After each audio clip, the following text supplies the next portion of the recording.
Pemirsa, TNI Angkatan Laut berhasil mengamankan 2 kapal pengangkut nikel yang terindikasi melakukan pelanggaran di perairan Mandiodo, Konawe Utara. Kedua kapal tersebut terdeteksi KRI Bung Hatta yang sedang berpatroli. Kapal TB Prima Mulia 06 diketahui mengangkut biji nikel milik PT Dwi Mitra Multiguna Sejahtera dengan tujuan PT IMIP Morowali. Kapal kedua yakni TB Nusantara 3303 TK Graham 3303 membawa muatan nikel yang akan juga dikirim ke PT IMIP Morowali. Pihak TNI menemukan adanya indikasi pelanggaran yang dilakukan kedua kapal, diantaranya penyalahgunaan ruang laut dan tidak adanya dokumen kapal maupun dokumen muatan yang sah. TNI Angkatan Laut mengawal kedua kapal menuju Lanal Kendari, penindakan sesuai aturan yang berlaku. Operasi Morowali, negara balik menggigit. Di sebuah negeri yang sibuk berteriak tentang kedaulatan sambil sesekali lupa di mana meletakkannya, Morowali menjadi kata kunci baru. Sang presiden baru, Prabowo Subianto, yang terkenal tidak suka basa-basi, memutuskan untuk melakukan sesuatu yang tidak pernah terpikirkan oleh siapapun. Mengirim pasukan untuk menertibkan sebuah bandara industri yang konon lebih berdaulat daripada negara itu sendiri. Dan disinilah sejarah dimulai. Negara yang tiba-tiba terbangun dari tidur panjang. Ini kayaknya berawal dari perintah Pak Presiden. Jadi sebenarnya kalau menurut saya, kalau kita merujuk lagi 2014, itu Pak Prabowo kan waktu kampanye udah ngomong bocor. Okay. Ya kan? Nah, salah satu yang dinilai itu banyak kebocoran itu kan tambang ilegal. Okay. Oleh karena itu Presiden beberapa waktu lalu memerintahkan TNI untuk latihan di daerah-daerah yang dekat tambang ilegal, yaitu Bangka Belitung dan Morowali. Nah, untuk lebih spesifiknya lagi Morowali, ini juga saya baru tahu. Ternyata Morowali itu kan luas banget ya, 4.000 hektar ya. Kawasan industri. Nah, kawasan industri. Itu ternyata mereka punya bandara yang tidak ada otoritas Indonesia. Okay. Yang berarti di situ orang dan barang itu bisa keluar masuk tanpa diawasi. Tertutup. Infonya tuh aparat keamanan aja tuh nggak bisa masuk. Tapi yang Aparat negara tidak bisa masuk. nggak bisa. Yang jelas di bandara itu tuh tidak ada bea cukai dan imigrasi. Ini disampaikan Pak Safri kemarin. Pernyataannya tegas banget ya. Dan untuk jabatan menteri itu pernyataan yang telak gitu ya. Yang keras. Dan beliau tuh ngomong juga bahwa kita harus berdaulat. Ini adalah harta kita. Kita harus menjaganya. Tambang ini harus untuk kesejahteraan bangsa Indonesia, dan kita harus tahu barang yang keluar masuk lah. Kita bahaya dong kalau kita nggak tahu, ya kan?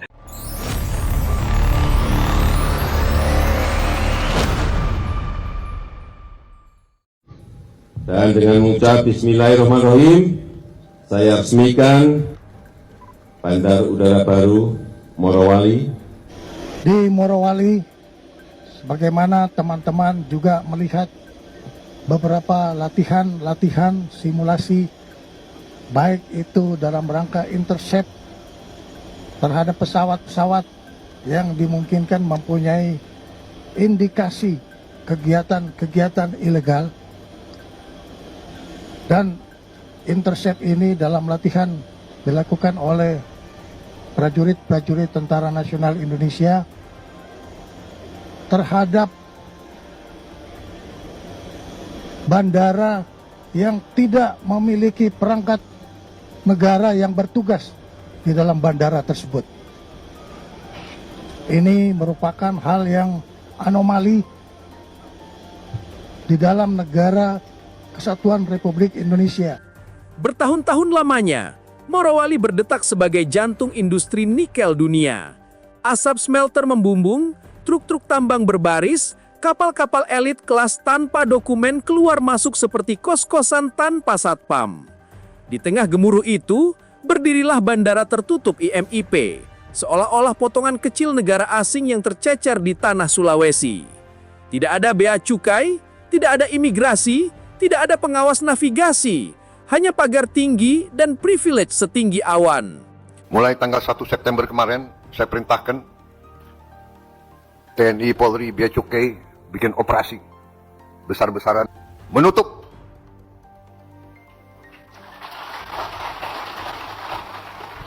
yang selama ini hampir 80% hasil timah tiap tahun diselundupkan tiap tahun. 80% timah kita tutup dan nyelundupnya macam-macam. Ada yang pakai kapal, ada yang pakai ferry, ada yang pakai, sekarang tutup, tidak bisa keluar, sampan pun tidak bisa keluar. Rakyat bertanya-tanya, ini industri atau kerajaan kecil? Para ahli berbisik, ini bukan bandara, ini simbol. Namun bertahun-tahun, simbol itu dibiarkan berdiri. Sampai datang presiden baru yang tidak suka simbol-simbol kelemahan. Prabowo, bandara, dan perintah yang menggetarkan tanah. Ketika laporan mengenai bandara tertutup itu sampai ke meja presiden, ceritanya tidak panjang. Konon perintahnya hanya, kalau benar ada bandara yang tidak tunduk pada negara, amankan. Kalau perlu, rebut. Dan dalam era kepemimpinan Prabowo sekarang ini, perintah itu dijalankan secepat kilat. Dalam hitungan hari, Morowali menjadi panggung terbesar bagi latihan komando gabungan TNI. Pasukan udara, laut, darat, semuanya turun. Skenario, perebutan pangkalan udara. Lokasi, Bandara IMIP. Tidak ada lagi simbol privilege, tidak ada lagi pintu besi yang tidak boleh disentuh aparat. Kapal-kapal nikel yang tak beruntung. Sementara pasukan melakukan manuver udara, laut bergejolak. TNI AL dengan KRI Bung Hatta 370 sebagai aktor utama mengamankan 2 kapal pengangkut nikel yang mencoba melenggang seperti biasanya. Hanya saja hari itu, seperti biasanya, sudah tidak berlaku. 2 kapal itu beroperasi dari jeti yang sudah disegel, tidak punya dokumen sah, olah gerak tanpa SPOG, nahkodanya entah kemana, dan muatannya menuju kawasan industri yang sedang disorot tajam. Dalam pemerintahan Prabowo sekarang ini, publik seperti mendengar suara negara berkata, permainan sudah selesai, lampu dinyalakan, dan tikus-tikus mulai kelihatan. Bandara yang dianggap lebih berkuasa dari negara. Karakter fiksi Etna Carolina Patisina menyampaikan detail yang menjadi bahan bakar drama. Bandara IMIP seperti tempat khusus, tidak ada bea cukai, tidak ada imigrasi, tidak ada navigasi Indonesia. Aparat pun konon tidak bebas masuk. Arus barang dan orang berjalan seperti portal tersendiri. Bagaimana mungkin di negara sebesar Indonesia ada area logistik sebesar itu yang tidak kelihatan oleh institusi negara?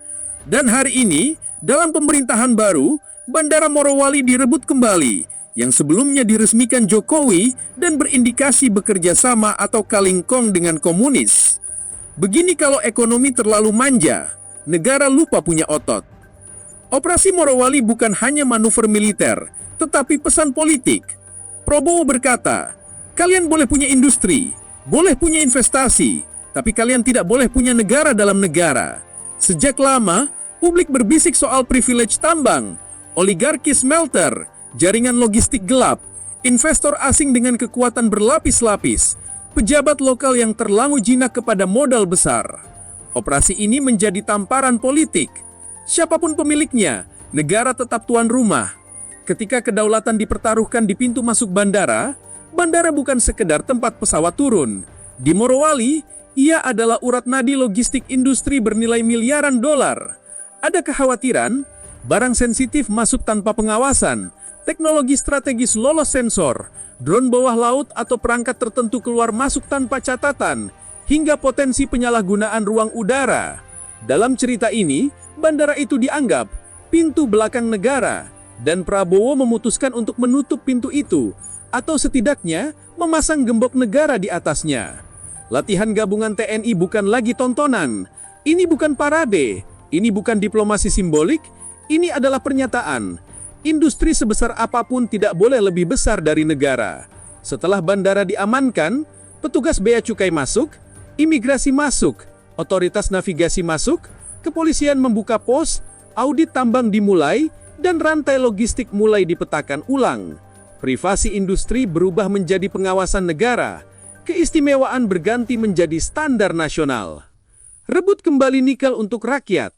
Inilah inti dari kasus besar ini. Indonesia akhirnya sadar bahwa nikel bukan komoditas biasa.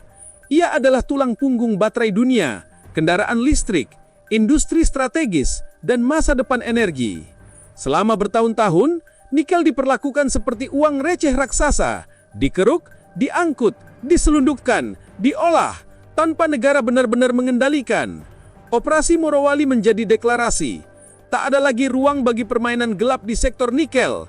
Ini milik bangsa, bukan milik jaringan. Kapal ditahan, bandara diamankan, jeti diperiksa, sumber daya diaudit.